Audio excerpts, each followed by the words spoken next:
Hey guys, Tony here. Big news in the entertainment industry. Paramount Global reporting their Q1 earnings after the market closed today, and CEO Bob Bakish is out, replaced by 3 new executives. A troubled quarter at Paramount. Let's hit on the very high level stuff, and I'll follow up in the next day or so with a more detailed review of the financials.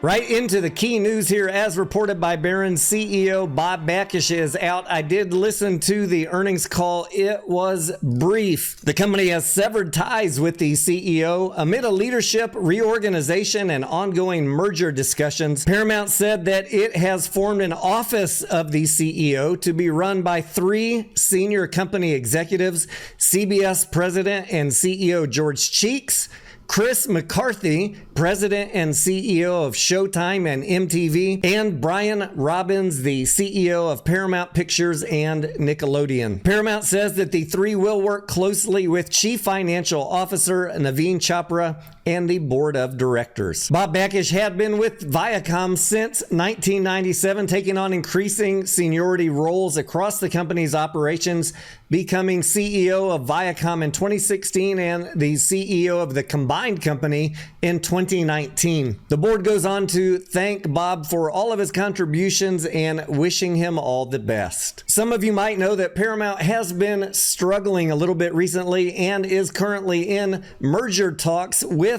Skydance Media. More on that as that news continues to develop. But let's take a quick look here at their financials just at a high level. Revenue is around $29 billion. It's been relatively flat over the last few years, but the struggle really has been on net income in the last 3 years, dropping from $4.5 billion to negative $600 million in 2023. I will do a more thorough review of their financials tomorrow after I've had a chance to read through the full 10Q, but at a very high level for Q1 2024, Paramount increased revenue 51% year over year, reaching more than 71 million global subscribers. Total advertising revenue rose 17%.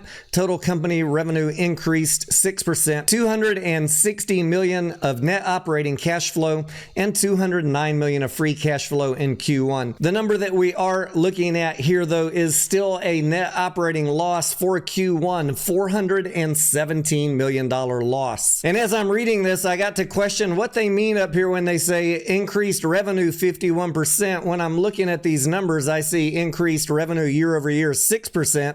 The earnings per share improved 51% from negative $1.81 to negative 88 cents. What the heck is going on with how they are wording this? Increased revenue 51%. I don't know. I'll dig into that tonight and in the morning, and we'll talk about it tomorrow. The Skydance Consortium made their final offer to Paramount regarding this merger yesterday. We're waiting to hear news from that. If that doesn't go through, we have this other potential offer on the table from the group of Apollo and Sony. Stay tuned. There's lots of developing news going on with Paramount.